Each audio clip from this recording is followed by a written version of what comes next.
పని చేసే వాళ్ళు ఎక్కువ శాతం ఇళ్ళలో పని చేసే వాళ్ళు గరీబోళ్ళే ఉన్నారు. చాలా మంది భర్త లేని వాళ్ళు ఉన్నారు, భర్త వదిలేసిన వాళ్ళు ఉన్నారు, భర్త చనిపోయిన వాళ్ళు ఉన్నారు, పేద పరిస్థితుల్లో పిల్లల్ని పెంచలేని కష్టంలో ఉన్న వాళ్ళు ఉన్నారు. కాబట్టి 1 సంవత్సరం నుంచి పని చేస్తాం.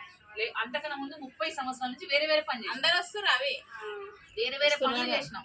ఏంది, ఇల్లు కావాలని కొట్లాడినాం, భూమి కావాలని కొట్లాడినాం, ఉద్యోగం కావాలని కొట్లాడినాము, స్కూల్ మంచిగా ఉండాలని కొట్లాడినాము, రేషన్ కార్డులు అందరికి కావాలని కొట్లాడినాము, పెన్షన్స్ కావాలని కొట్లాడినాము, అనేక రకాలుగా చేస్తాం. కానీ కరోనా వచ్చిన తర్వాత ఇళ్లలో పనిచేసే వాళ్ళ పరిస్థితి చాలా ఘోరంగా. వాళ్ళకి కరోనా వచ్చినా వీళ్ళకే బాధ అయింది, వీళ్ళకి కరోనా వచ్చినా వీళ్ళకే బాధ అయింది. కాబట్టి 1 సంవత్సరం అవుతుంది మనం చేయబట్టి.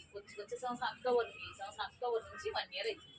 ఇళ్ళలో పనిచేసే వాళ్ళ మీద పని చేయ వాళ్ళు ఎందుకని అనుకున్నామంటే, కరోనా టైంలో ఒక ఆమె మరియమ్మ అనేట ఆమె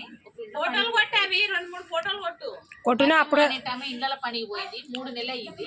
ఆమె జీతం అడిగి కూర్చుంటే ఎంతసేపు ఎక్కువ మాట్లాడాలి.